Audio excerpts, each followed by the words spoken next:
tuned into TobiTalks, episode 40, From Bedside to Certified Nurse Midwife.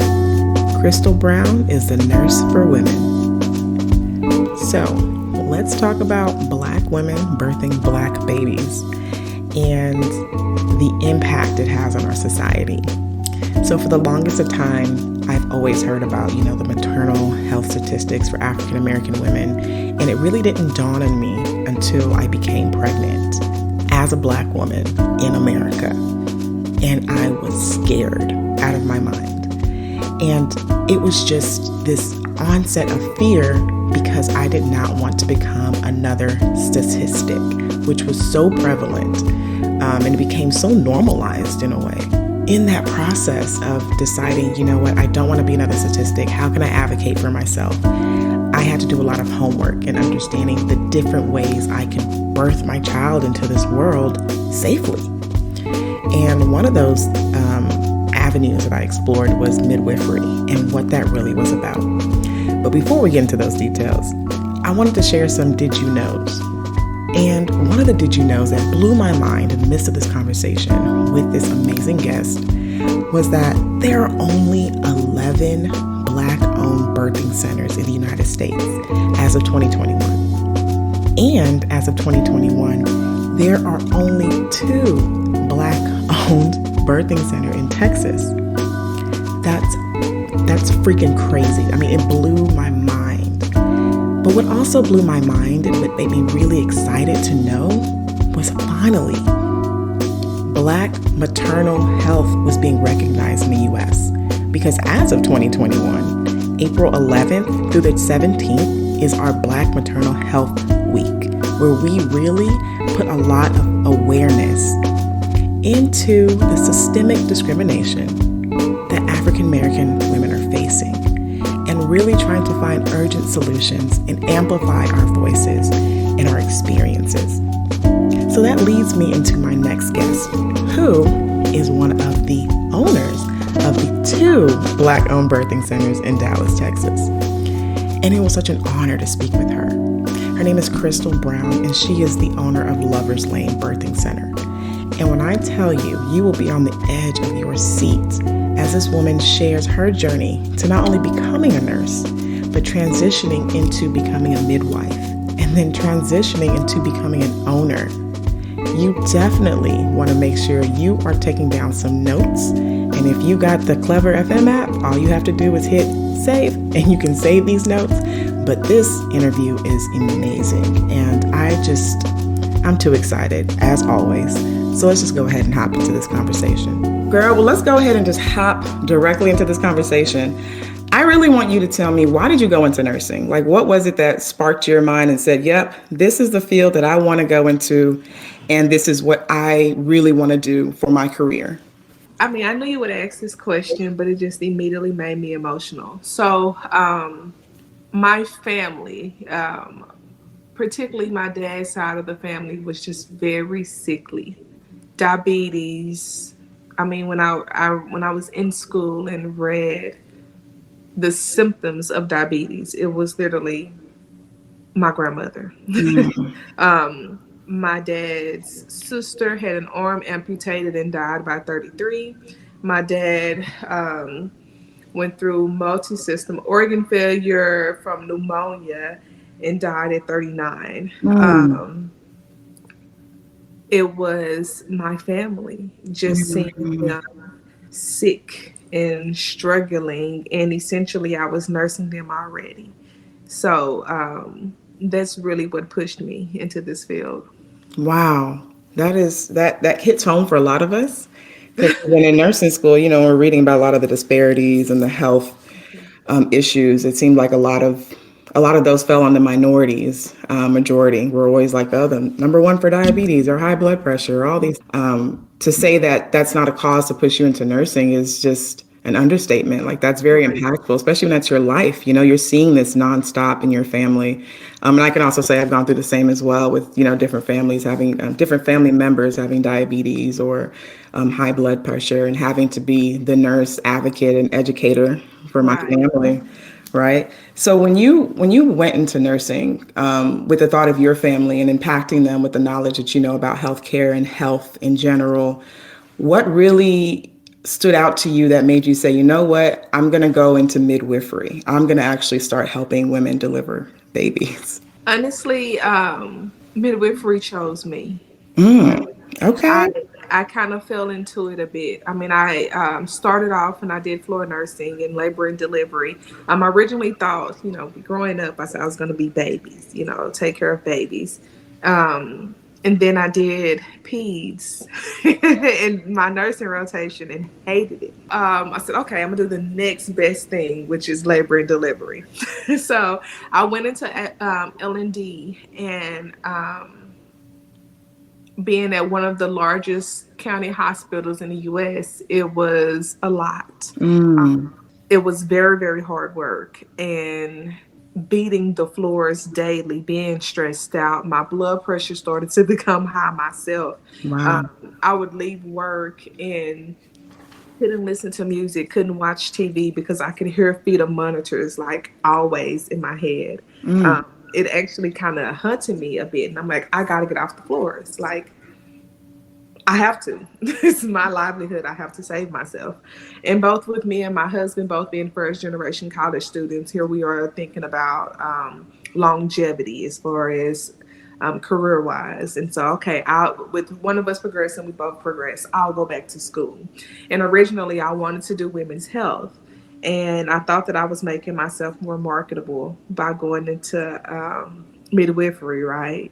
But it's real funny how things work out. I always thought that I was just going to just do my women's health portion of my CNM license until I actually started to witness out of hospital births and seeing these moms, like being here in Dallas, Lover's Lane Birth Center, which I own now, is a very heavily Medicaid population. And because it's heavily Medicaid, then it's heavy with minorities. And I remember moms coming in, even just with me being a student and being so happy to see me, like elated to see me, to see a face that you can relate to. And I was sitting in a meeting and it was an older lady, y'all. She was like 40, 41, having baby number 9. So she was used to this. And my preceptor was just talking and talking and talking. And she kept making eye contact with me, and I'm looking off because clearly, this is only I'm not talking, okay? I'm the student here. And she interrupts and she's like, I'm sorry. And she looked me dead in my eyes and she said, I looked for you. I looked for you. Finish school. And I'm like, okay. Wow. How Yes, powerful ma'am. is that? Like, Yeah, I mean, even man. now, like when I see it, I mean, when I say it, it gives me chills. And I barely caught her baby. And when I say I barely caught it, like she walked in, stepped 2 feet on the towel, and she was pulling down her dress. And I put my hands out, and her baby fell in my hands. I mean, by number 9, the baby should go ahead and just slide on out. I mean, shoot, that number 9, that baby would slide out like that. Exactly. Good catch. Exactly. Literally, play catcher's mitt. That's the reason why I say I catch babies. I don't deliver babies. They birth their babies. I catch their babies. But being here in this setting showed how much representation means. And even if you want to go and look at statistics show that when you have a health care provider that is of your same race, that you have better outcomes. Yeah. I mean, that's just plain statistics. And so when you look at the fact that Black women are 3 to 4 more times likely to die during childbirth, even though we only make up, what was it?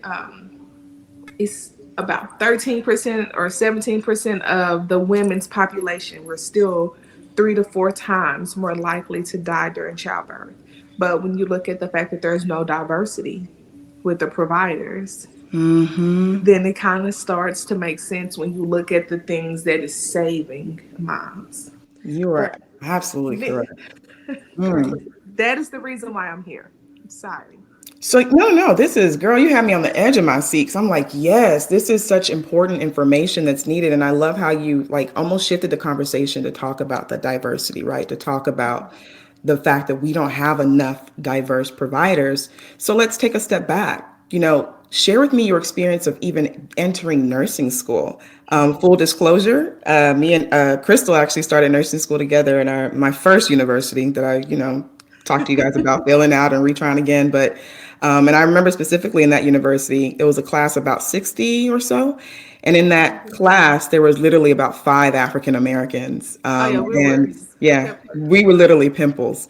So if that is not a reflection of what we're already seeing in our healthcare field, where you see a mass, flow of just one particular race and then just a handpick here and there. It talks about Yes. what we're going to see in the real world, in the community of health. So talk to me about your experience of just nursing school and how did you navigate getting into nursing school, fighting your way through, especially as a first generation college First graduate.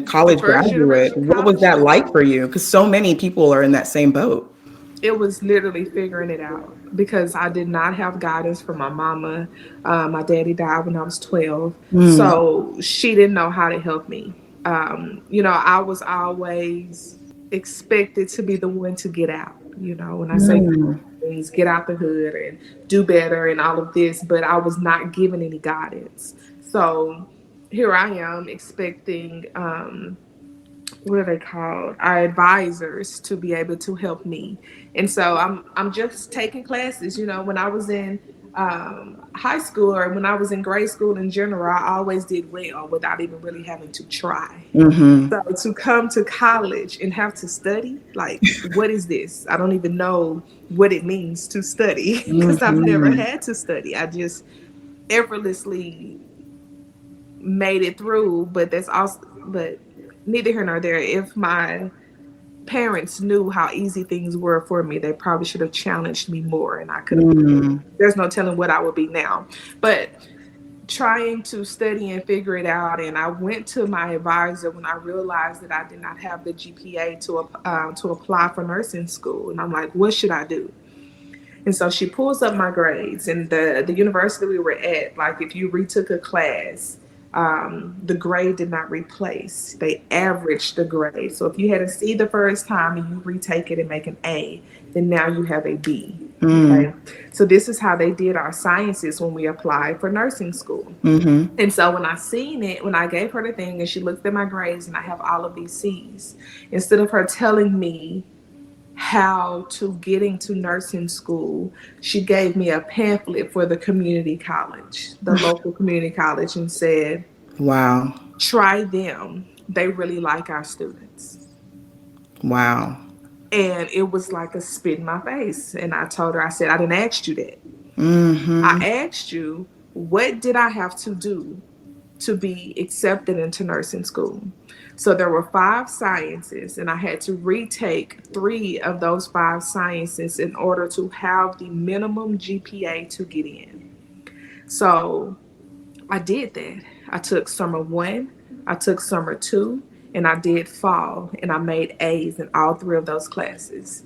And I got a conditional acceptance into nursing school. And all I could do was rejoice because it was something, a conditional Yeah, acceptance, yeah. And then right before Christmas, oh no, right before Christmas break was over, I found out that somebody turned down their to be admitted into our nursing program, and I was accepted, and that's all I needed. I Yeah. didn't need anything else. All I needed Girl, was to work. come on. And you know what?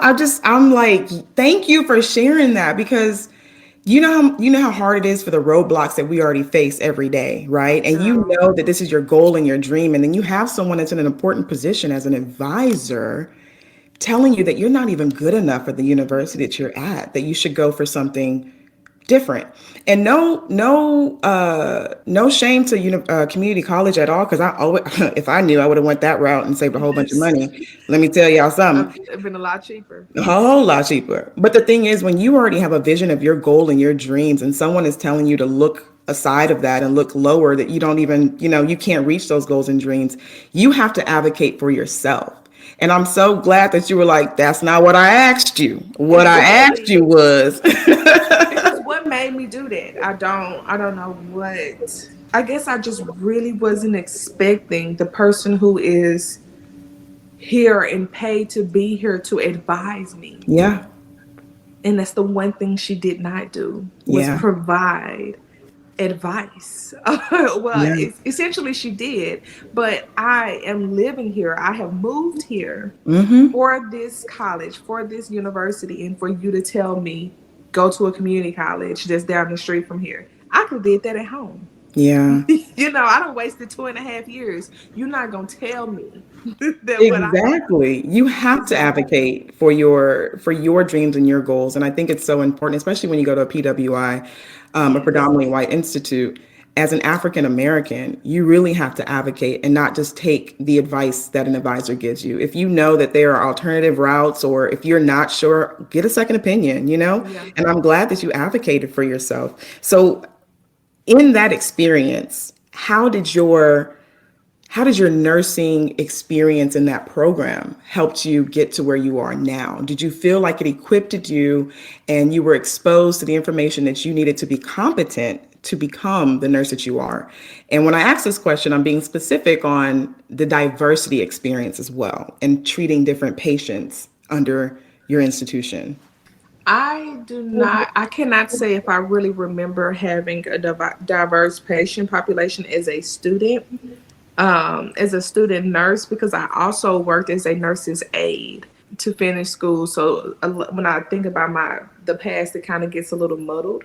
I do Hmm. remember having one black teacher, and she was over preceptorship, and I struggled so much with trying to make sense of what the book is saying, but then what we're doing in the Yeah. real world. And, Yeah. here it is back to me struggling with grades, because the book told me to do this, but when I'm in clinicals, you tell me to do this. And now I have this question on a test, but if I pick what I'm doing in clinicals, I'm getting it wrong because Wow. that's not what the book said. But Yeah. that's not what you're telling me. I'm Yeah. confused. Help me understand. And I wanted to make so much better. Like, I wanted to do so much better when it came to my grades, my academics. Because not to say that I was failing or anything by any means, but I worked hard for everything I got. And it took a teacher to tell me, and it was not my only black professor there, that it does not matter. When you graduate and you pass your boards, it says RN. It does not say RNA, RNB, RNC. It RN says summa cum laude. RN. It don't ask you any of that. It says RN. They don't know nothing about your past. All it, you just get there. Do what Hmm. you gotta do to get there. So no, she was not telling me to do the bare minimum, but she was also telling me that my mental health is important. And that's what I Wow. took from it. So do what I have to do. Yeah, I understand that that's not what it say, but you answer questions how they want you to say. And this goes back to say on how the books weren't written for us. And this is the reason why we struggle when it comes to Wow. healthcare. You Hello? know, they write the books. So we teach people or teach patients the way that the book taught us. But no one is talking to minorities in a language that they understand. Yes. Even for us as caregivers, Yeah. right? We have to do our own homework outside of what we were taught in schools. Yeah. And then even like as we're having this conversation, I'm just thinking about like my experience in my nursing programs that I've been in. I realized that there wasn't really a deeper dive in that cultural understanding, that diversity understanding, how to really care for patients in different populations. It always just seemed to gear towards how to take care of a patient in a hospital. And then if you're in a hospital, there's a certain clientele of patients that you're going to see. It doesn't talk about specifically targeting a lot of And the then when populations. your job might do it, and you have to go through this, like, gosh, what is Cultural it? awareness. Yeah, or sensitivity or something to that Yeah. extent. And they might tell you about Jehovah Witnesses, or Yeah. um Different faith-based organizations or people who believe a certain way or different cultural backgrounds, like when you're on dealing with how it might Chinese or affect their health. Hindu. Yeah. Exactly, but nothing when it comes to your language on Yeah. how to speak. Because I'm sure that you will know this in the way that you've practiced, how a doctor can come in the room and explain a whole diagnosis to a patient. And then when they walk out the room, they look at their nurse and say, okay, what did she say? Oh, all the time. All the time. And It's an sometimes issue. you can stand in there as a nurse and you see that everything that the doctor is saying is going past the patient. Mhm. I mean, there's times where I had to interrupt and even chime in and say, do you understand what he's saying? Because at that point, I'm now the patient's advocate. I'm not the Mhm. doctor's advocate. I'm the patient's advocate. And you're about to leave this room, and this patient face is showing me they have no idea what you're talking about, and there's going to be questions right after, and like I said, I felt like nursing school, in my experience, didn't give me the full tools that I needed to No, successfully do that. I learned that as I became the nurse that I was, and seeing the experiences, and then working in institutions that actually had those resources. I completely agree.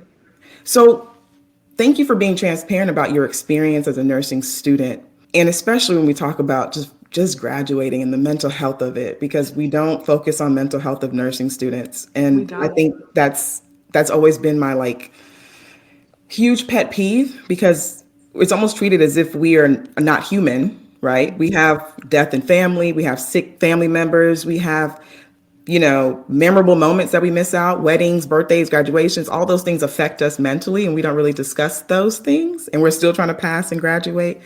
But just passing and succeeding to be an RN was the first stepping stone to becoming a midwifery, or getting into the midwifery school. So can you Mhm. kind of talk to me about that pathway? Like, how did you determine which program to go into, and what requirements did you need to actually do to actually, get into that university or certification, or the process that you took? So, when I started, this is when they started floating the idea of like DNP. They remember they were saying they were going to take away the MSN. So to be a provider, they were going to make everything doctorate. And Yeah. to be honest, the idea of doctorate was so daunting to me. And I said, oh, no, no, no. Let me go now while I can still get it as master's, because I can actually, to me, that's attainable. Okay. Yeah. So let me get started. And I went to Texas Tech. At that time, I had three choices. I was looking at Georgetown, at Frontier, and then Texas Tech. Texas Tech's program was new when I think it was like less than 5 years old when I. But I was really interested in Georgetown because you could get the dual, the dual degrees, women's health, along with midwifery. So that Oh, sounds wow. right. And you, they had you sit in on like an admissions call. And as I was on the call, they mentioned $80,000 a semester. And I said, I'm sorry, excuse me, how much did you say? Oh my God. Oh, okay, thank you. I hung up. That was we didn't have nothing else to talk about. That's not for me. Because That's not what God has for me. that one was not for me. So let's dial this back and just look at the women's health. I mean the Hmm. midwifery portion. And so then Frontier, honestly, I didn't know what I know now about the program, but back then I had never heard of Frontier. And so I felt like Texas Tech was a school. This is also the first generation college student in me, okay? Being But transparent, honey. I'm like, Texas Tech is seems to be a more reputable school. So I'm going to go here. And plus, it's in Texas. I'm in Texas, these things, right? At that time to apply, you had to have at least 2 years of experience in labor and delivery. But you also had to be in a place where you can have clinical sites. So with me being in Dallas, that was something that was fairly easy for me to do. And with me working at that large hospital, that was supposed to be my gateway to be able to have all of my clinical sites. So that's the reason why I applied. I got right at my 2 years, and I applied and I was admitted in. Wow. Okay. So from your 2 years experience as a nurse on the floor, did your 2 years experience have to be specific in women's health or in L&D, or could it just be you had 2 years experience as a nurse and you wanted to go into midwifery? No, to do midwifery at the time. So now it's more lax. At the time, you had to have preferably labor and delivery, and if not L&D, then you needed to have something that was women's health specific, like antenatal, postpartum, something to that extent. And then they continuously encouraged you throughout the program, if you did not have women's health experience or labor and delivery experience, to try to obtain it. Okay. So when you applied and you got into this program, was this program a 2-year program, 4-year program? How long was it? And was it in collaborations with your clinical, kind of similar to nursing school? Share with me that experience. So essentially, it was 2 years, 8 months, and I actually thought that everyone's MSNs was that way, or nurse practitioners, until I went down for orientation, and I found out that like family nurse practitioners only did 2 years, and I'm like, why am I doing more than them when Wow. I have a less population essentially than they are?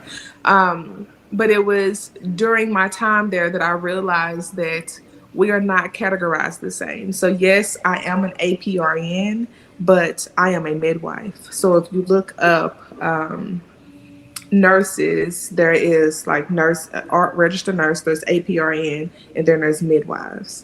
So we can do 100% of client care in an uncomplicated mom and birth. We only need to collaborate if it becomes complicated. And as an APRN, under any other thing, you have to collaborate with a physician. So that's what makes us a little bit different. But it was 2 years, 8 months. It was done remotely. So you would, it was online, all of the education and the learning and all of those things. And your clinicals were also done wherever you chose, as far as it being like local or whatever. And then they would come out and do site visits once or twice a year. And then we would have to go for what's called OSCEs, to go for checkouts, to make sure, like skills checkouts. So, you know, suturing or pap smears, or to make sure we were competent in certain areas. Even delivering a baby on site, they had us do those things. Wow. So were you able to actually continue working as a nurse, or did you have to like step back and full time be in this role? I mean, because you did talk about it being online, and of course, we see a lot of organization moving towards that, doing the higher education online and allowing you to do clinicals and things like that. So, how was that for you? So I love that you say, was I able to choose? I had no other choice because I wanted to live. So Okay. yes, Okay. I yes, I Working is an did option. work. Is not an option.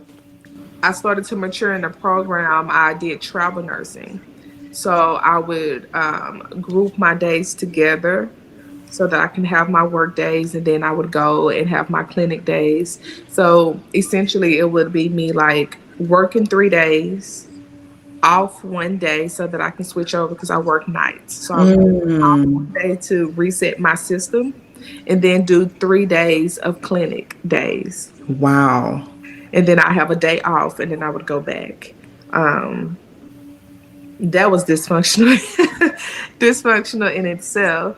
Um, But you were able, right? I think that's yeah, the thing. You were able. for the most part. Then I got Yeah. pregnant, and I was due my last year, so I was due May of 2015. Supposed to be in between my two, the two. He was supposed to come in between the two semesters of spring and summer, and I was supposed to graduate August of 15. But he came during my clinicals, preterm in April, which resulted in me failing that semester. By 2 points. And the classes were only offered once a year. So I had to wait until the following January to be basically reaccepted into the program. Wow. So I Wow. almost did not start back, and I was literally 2 classes from graduating.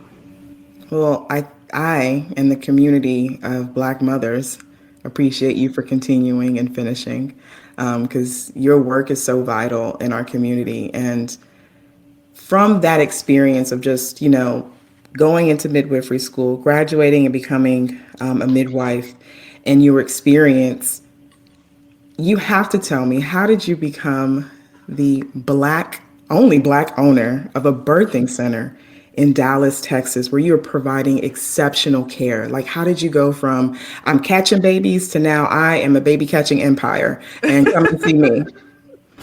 Man, that's something too. I mean, when I met Dinah, that's who I purchased the birth center from. So Lovers Lane has been a thing for 25 years. Wow. Okay. When I was in talks on buying the birth center, I even had somebody tell me about change the name, change the name. You need to make it yours. This your baby, da da da. And I said, you don't buy McDonald's and change the name. It has an established history. Okay. Come People on. know Lover's Lane for Mm-hmm. for accepting Medicaid, and I want to continue to do that. People know it as being a place that is diverse. It has history. I have repeat moms. I will not change the name. I was Mm-hmm. working. I was actually employed there with her, and this is also where I was doing my clinicals. But before that happened, when I was searching for a clinical site, because as a midwifery student, especially a midwifery student of color, it is very, very hard to find a place who will orient you when you are a student. So that could be one reason why we are kind of low in numbers. Mm-hmm. But when Donna met me, I kind of love her. She's a little lady from London, but she doesn't remember this. But she said, "I'm gonna give you my birth center. Come on, you can Oh. do your orientation with me. I'm gonna give you my birth center." She does not remember this, nor did she give me her birth center. But the connection that me and her had. When you look at us, we are polar opposites, but we are kind of like on one plane, with one goal, which is improving the numbers and the statistics for women of color, mothers of color. She's Jewish, she's not black, but that has always been her thing because in London, that was her thing there. So she doesn't understand why we're this way here. So, anyways, when I came here and she was wanting to retire, she's still employed there now, full time, but she was wanting to retire, just wanted to kind of take some of the work off of her plate. And she has tried to sell her birth center actually multiple times over the last 5 years. And every time it just did not feel right. It just did not feel right, was her words. So, when I said it, she jumped right on board. And I'm like, well, let's do it. If we're going to do it, let's do it. This is something I have always wanted to do. This is a dream and a goal of mine. And let's go forward with it. And that's really how it happened. She trusted me to pass the empire over. And so she has passed the torch, and I'm trying my best to run with it.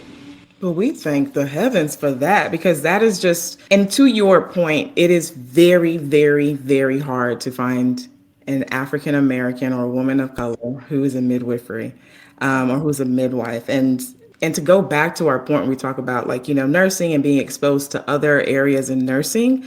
Midwifery wasn't something that was discussed when I was an undergrad as becoming a Not at nurse. That was all. not a field that I knew about. I mean, I heard about it, but it was more like, you know, the older grandmas and older women in Africa The or in Nigeria. Yeah, grandmas. that birth women, or if you hear about it, people are thinking they're, they got Out of their sage under a tree and they just, humming for the baby to come out. And it's like, no. walking through a forest and say, "This is a good tree. Let's This squat is a here." good tree. Let's squat right here, baby. Get the leaves. We're going to give it a herbal bath. Like, that's all the mystical thoughts, the stereotypes that I had about midwifery or about a midwife until I became pregnant. And I share a little bit about my journey of, being pregnant the first time, losing it to an ectopic rupture, and then getting pregnant the second time and not wanting to have a hospital experience. I'm a Mm-hmm. postpartum nurse, so I've Mm-hmm. experienced of our how we just have a lot of improvements, right? So I Yes. didn't want to be under a position of my life where the most critical and one assignment I have to do is bring life into this world. I don't want to think about, am I going to bring life into this world and not see that life? Am I going to have to advocate for myself while I'm having contractions? Are people going to believe me when I say something? I just didn't want that experience, right? That is terrible. It's terrible, but it's the honest truth. Like I remember being pregnant and talking to a lot of my friends who already had children and hearing horror stories, right? Or hearing horror stories from their mothers. And it was just like, oh my God, like I don't want that to happen to me, right? So it was so important for me to find a midwife. But the experience that I had was phenomenal. And this is no discredit to OBGYNs at all, Oh, most but it's a definitely. different type of experience. It's a different type of care. So I kind of want you to kind of go into details about what does a midwife do? What is that experience like when a mom comes to you and says, "Hey, I'm pregnant." What does her journey all the way until you catch her baby look like? So I'm going to start with the definition of the midwife. It means for woman. We are created to be here for the woman. Okay. So when you come here with me, before you get here with me, we actually do a meet and greet to make sure that I tell you about me. Okay. What we offer here, make sure that this is a place that you want to be. But I also learn about you, learn about your history to make sure that you're a candidate. Because unfortunately, without a hospital birth, not every mom is the candidate, is a candidate. So it is for the healthy mom that it is free of chronic pre-existing conditions. You know, examples are like diabetes, high blood pressure, seizure disorders, things to that extent. There are some minor things that we can kind of co-manage with your PCP, like let's say minor thyroid. But I've even had some bigger things like MS, like moms who've had MS that's well controlled. Or And as long diabetes, gestational diabetes? so if gestational diabetes do occur, I am able to manage you as long as it's diet controlled. Okay. Okay, good to So know. diet control, Yeah.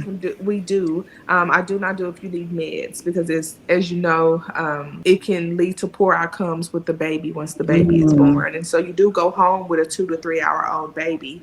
I want it to be in the best environment so everybody has the best outcomes. But yes, we do diet control gestational diabetes. So the way that it look, a mom will come in. When she walks into my birth center, it doesn't look anything like walking into a traditional clinic. There's couches. It's very warm and cozy. It looks almost like walking into someone's home. My Oh, secretary is there. She schedules your next appointment. Typically, there is little to no wait. I feel like it is very important that you will get seen at your appointment time. Unless, of course, something runs over because a mom has something going on. Because if it was you, I'm going to give you that additional time if needed. But there are none of the extra fluff people. Like I don't have nurses aides or assistants or anything like that. I am the person that draws your blood. I put you on the scale. I ask all your questions. I give you the education so that there's no things that can be muddled or lost in translation. So it's also because I am that main person that it's important for me to talk to you in layman's terms. You come into me and you sit down and I ask you, so how are you today, Toby? I'm doing pretty well. A little gassy earlier, but I mean, we thank the Lord. We thank the Lord. As I ask that question, I really do want to know the answer. In time with you so that when you come in and I look at you and I say something not right, what's wrong? Oh, I'm okay. That's not true. I'm gonna let you tell me that because I see that you're not comfortable with sharing with me. But I know something's not right, and just I want you to know that it is okay if you want to talk to me. And I feel like it is okay to almost have a casual provider relationship. And I want to keep it as a provider relationship because I'm still your provider.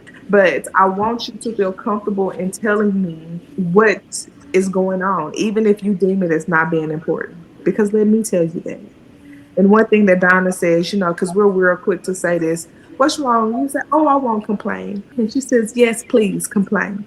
It's okay because then you might tell me about this headache that you have been having nagging going on for all of this time that you've been dismissing as nothing because you don't want to be that complainer or angry black woman or anything like that. But I also dig in and we talk so much about diet. I do a 24-hour diet recall almost every visit. This helps reduce excess weight gain, diabetes, even just the small things people have with all of this chronic nausea. Sometimes it's reflux that's triggered by your meals. So let's talk about those things. But it also comes important when it comes to time for delivery. How do you expect your skin integrity to be what it should be, or your skin elasticity to be that way, when your diet consists of noodles and hot Cheetos? Yeah. But when you go to your obstetrician and you're only there actually face to face for 5 to 7 minutes, you don't have time for that. A typical OB appointment with me is anywhere between 30 minutes to an hour, with us sitting, talking face to face. It could be us just chatting. I could be talking about my family, you talking about yours. But it also could be you sitting and crying just because you just needed to cry it out. You don't have a real good reason, but I just needed to. I've been looking for your face. I encourage counseling. I have so many resources for Medicaid moms, since I accept so many of them. You have all of these aches and pains. Well, let's find you a chiropractor or a masseuse.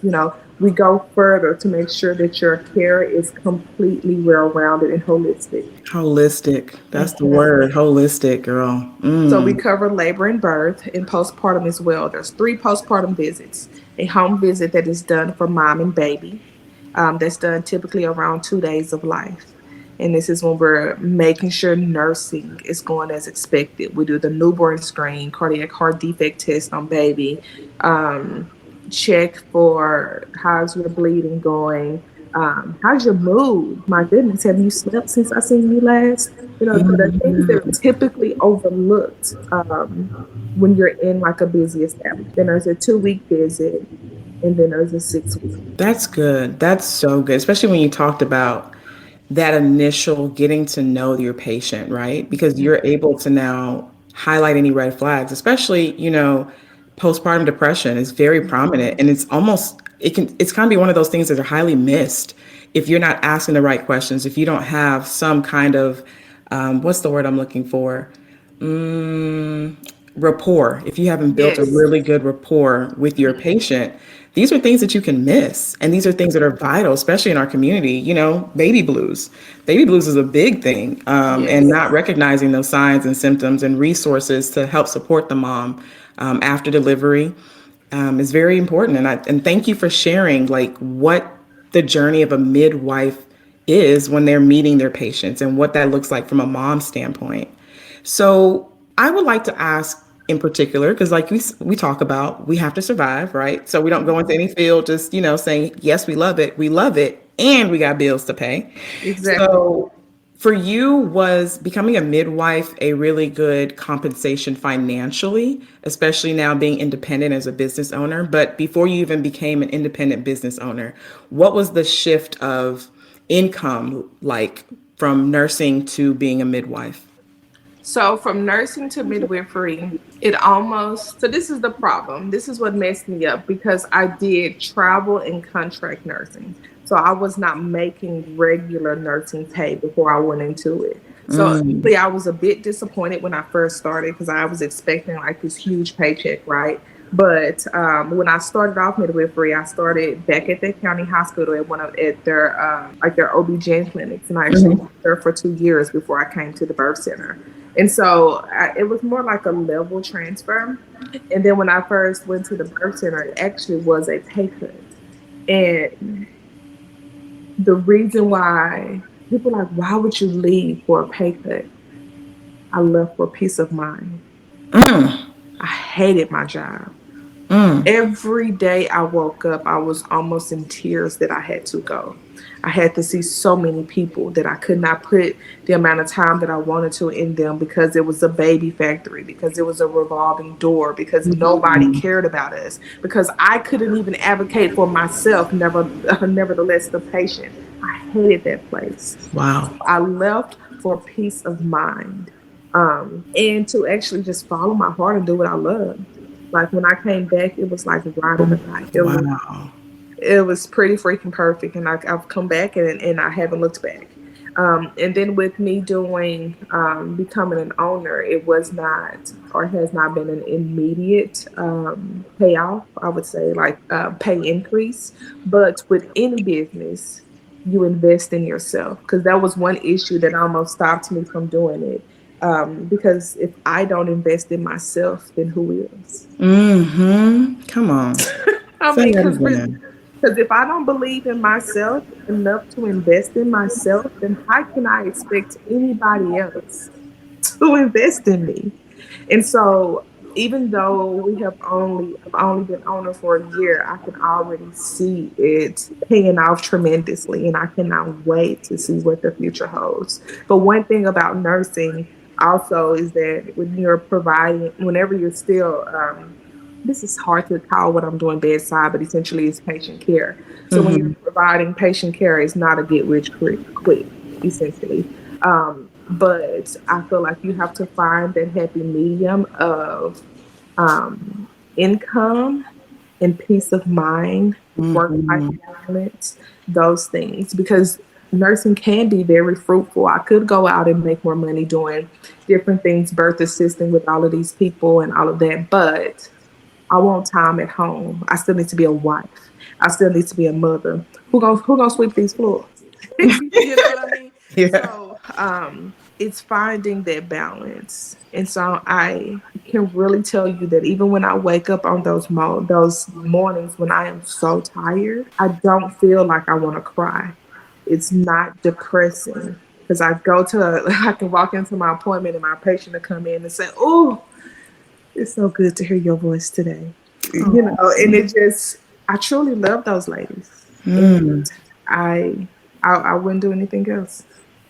Thank you. I think it's so important that you highlighted that, right? That peace of mind is so important because we've always been in a nursing shortage.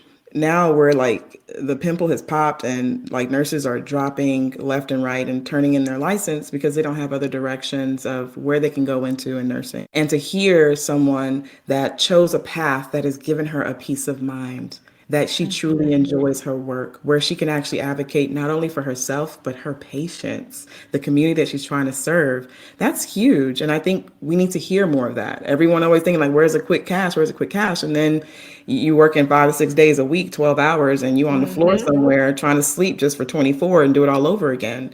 I've done Um, that. it's, That's it's everybody goes through exhausting. that. Yeah, Yes, you go it's through that, and that's exhausting. the reason why nursing burnout is the way that it is, because it's so easy to chase the dollars and cents because it's out there. But what are we sacrificing? We're missing our kids' games. Who's taking them to school? Who's doing their homeworks? We're missing holidays. We're missing nights and weekends. There's so much that home life is missing when it comes to a nurse. Because you were saying that when we're in school, that we're not looked at as being people. But when we're nurses and we're providers, we're not looked at as people. Like I've had people that want to come to me and exclusively have me instead of having the other midwife there. But I'm like, if I come to you and go to you exclusively, that means I have no off days. That means that I have to stop this time that I'm spending with my child to spend with you. I wouldn't ask you to do that for me. So it is imperative to have work life balance. And I don't know if you play dominoes or anything, but it's one thing they used to say is like, when you're playing, you got to strategize because all money ain't good money. Because if you go after chasing money, chasing money, chasing money, then you can very easily get hung up and then set back because of that. But when you strategize and you pick the right plan, you come out in the end winning. And I just think about the fact of having generational wealth, the fact that my kids can have something to potentially inherit. Just the bigger picture of it. Come on. And first of all, I just want to highlight I don't want my black card to be taken from me, but I do not know how to play dominoes. I blame it on Oh my my friend goodness. Shan for not teaching me in college. I tell her that all the time. Like, I taught you about Nigerian food. You're supposed to teach me about, like, playing the black cards and playing, dominoes and the games that were really fun. So, but to your point, though, that strategy, thinking longevity, right? And thinking longevity, even in your nursing career, as your life is changing and evolving, think about how you can sustain yourself in your field and be the advocate, have a peace of mind, enjoy everything else that's important to you, including being a nurse. And I think that is so important. I think you learned that earlier on Right. than some people now. And I think, that was kind of my experience too. Like I got burnt out real quick after like 2 years 2 years. And that's literally the statistics are showing, like less than 2 years, new grads are leaving. And I was almost that new grad until I found my niche, until I was like, oh my gosh, this is quality. But I fell into that, Yeah. and I didn't have anyone telling me what quality was or what midwifery was or and any of those things, which is quite frustrating because it's like you're already been set out to fail without knowing these are all the opportunities you have. Feel free to explore them and see where you thrive. Toby, where's the blueprint? Where is the blueprint? Look, What is it? we're creating it. This is why I have Toby Talks. This is why I'm doing what I'm doing. We're trying to create a blueprint for those coming behind us and that those that are with us to not give up on their license.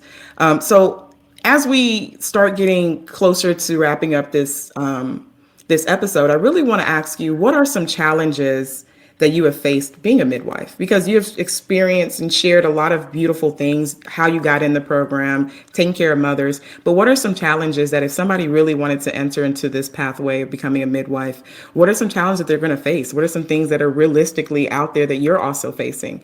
I know that, you are taking Medicaid patients, but you're one of so few African American midwife in Dallas. Are there challenges that you see in that and the diversity of it? Most definitely. So when I purchased Lover's Lane Birth Center, I was I made number 11 Black-owned birth centers in the U.S.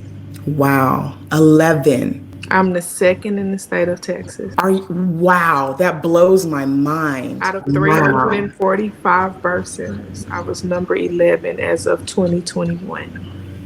We have 12 now. Wow. But there is no diversity. Honestly, in Dallas, DFW, we are in a very good method. Out of hospital birth is really kind of starting to take off. The buzz is going out there, and I love it. And some people look at it like it's competition, all of those things. But if you at the mall and you go to the food court, it ain't just one place. You have Taco Bell, Chick-fil-A, the Pizza Joint, the Chinese place. You have all of these places here, and everybody comes here because that's where you eat. So when you create the buzz of out of hospital and you put more midwives and birth centers there, then the buzz come and the people come, and because people are going to continue to get pregnant. We have some midwives that are both CNMs and CPMs. CPMs are midwives who are not nurses first. But they have like former midwifery training locally, and they have like home birth practices. The difference is that the majority of these people, I'm the biggest acceptor of Medicaid. There's some of them that say they accept Medicaid, but in reality they don't, because Medicaid really doesn't pay out, which is why it's called Medicaid. And that is a challenge for me, because yes, you want to be profitable, you want to make money, these things, but as I've mentioned, I'm first generation college student. These moms are my cousins. They're my neighbors. Like, it has literally been family and friends that I have aided in this process who would have never been here if it was not for me. I do not believe that this opportunity should be reserved just for the haves. Not fair for us. So I will continue to accept Medicaid and all forms of insurance whenever I can. There's so many people who ask me about donations, and I do have an issue with like GoFundMe's that drives me crazy, right? Because I have this stigma that it comes off as begging and things like that. So one thing that I have created is a Amazon wish list. So I'm like, if anybody comes and they want to bless us or anything like that, then let's buy something that I can use. Buy some more Chuck's pads or some blood pressure cups or something to that extent that can help me with my day-to-day functioning. I have not had any money donations or monetary donations because I don't even know where to start with that. And I most definitely don't want to ask for it. But that has been the challenge, is finding the balance. Wow. So what you've shared has just been like as a mom, a breath of fresh air, knowing that there's so much advocacy out to continue to grow more midwives and have more of this diversity. And like you said, it has been a wave. I think, COVID also pushed that wave to be a Yes, little it higher did. because a It lot did. of births were isolating in the hospital. Not like I remember not even having my husband come a couple of visits before we switched over to midwifery because of COVID and things like Right. that. But the buzz is not just because it's seasonal, it's because it's something needed. So I appreciate you for just sharing some of those challenges and what anyone who wants to go into this field might see and might have to overcome. And one, thank you. Thank you for not changing the population that you really need to help empower, which is African American women. And I hope that as we continue to reform healthcare and continue to reform how Medicaid could be better, that this improves the cost for providers like you. But as we wrap up this conversation, I do want you to give me, or any listener that's listening right now that's like, you know what, I think this is the path I want to go on. Can you just leave some lasting words as advice to encourage them, empower them on this journey to becoming a midwife? Follow your heart, because babies come when babies come. It could be 2 o'clock in the morning on Christmas Day. It's real hard to go out there and provide for a mom when it's not your heart, when it's not your passion. It's going to be tough, but if you feel like you are called and this is what you want to do, follow your heart. Do not give up on yourself, because there's so many people who have already counted you out. Follow your heart. Trust and believe. You got it, sis. I hope you've enjoyed today's podcast episode and that you've been left with some gems that are really going to empower you on your journey. But now I need your help. As you know, I started a foundation called TobiTalks Nursing Foundation, and our mission is to address the nursing shortages and high burnout rates that are affecting healthcare. So how are we doing that? Well, we're doing it through mentorship services, educational resources like this podcast, and scholarships. And currently, we are raising $5,000 to give to students who are in financial need this academic school year. So if you want to support our cause and you love listening to this podcast, go to our website at ttnfoundation.org to donate, or become a Patreon where you can get exclusive content and updates on the latest episodes and so much more. And don't forget, the conversation doesn't end here. Download Clever FM and join me in our live discussion boards, and let's keep this conversation going. Till next time, talk to you soon.